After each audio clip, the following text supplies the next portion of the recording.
Kita ke berita selanjutnya, Tribuners. Ini babak baru kasus pelecehan seksual ex-Kadis P3A Maluku David Katayane.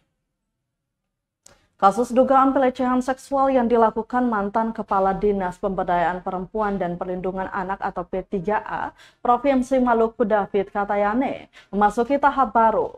Tim Jaksa Kejaksaan Tinggi atau Kejati Maluku akhirnya menerima berkas perkara tahap 2 dengan dugaan pelecehan seksual yang dilakukan David Katayane.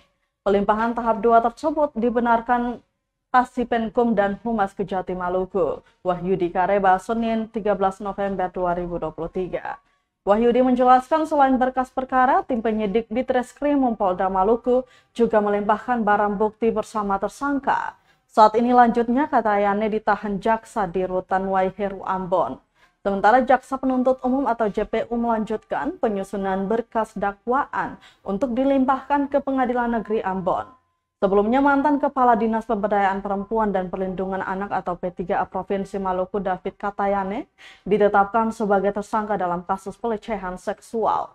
Katayane diduga melakukan pelecehan terhadap salah satu pegawainya berinisial HR. Katayane sementara ini telah ditahan tim penyidik di Treskrimum Polda Maluku sejak Agustus 2023 lalu. Katayane dikenakan pasal 6 huruf C UU TPKS nomor 12 tahun 2022 dengan ancaman hukuman 12 tahun penjara.